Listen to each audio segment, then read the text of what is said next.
પંચમહાલ જિલ્લામાં હોળી ધૂળેટી પર્વમાં ઇમરજન્સી કેસમાં વધારો, 55થી વધારે દર્દીઓને સારવાર હોસ્પિટલ દ્વારા અપાઈ। પંચમહાલ જિલ્લામાં હોળી ધૂળેટી પર્વ દરમિયાન મારામારી અને અકસ્માતોની ઘટનામાં નોંધપાત્ર વધારો થવા પામ્યો હતો, જેમાં ગોધરા હોસ્પિટલના ઇમરજન્સી વોર્ડમાં હોળી ધૂળેટી પર્વ દરમિયાન 55થી વધુ લોકોની સારવાર કરવામાં આવી હતી।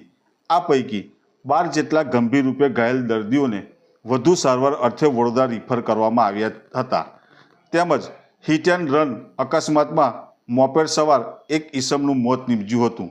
આમ હોળી ધૂળેટી પર્વમાં થયેલા ઇમરજન્સી કેસોના વધારાને લઈ હોસ્પિટલ ખાતે ભીડ જોવા મળી હતી।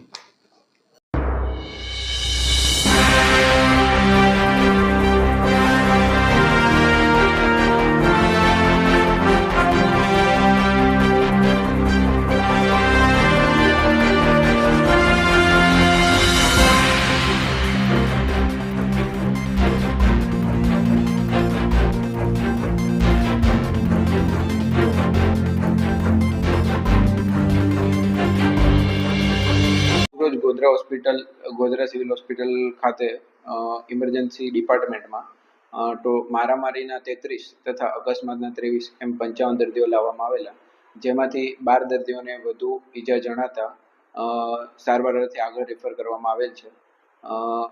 મોડી સાંજના એક દર્દીનું ગંભીર ઈજાને લીધે મૃત્યુ થયેલ છે।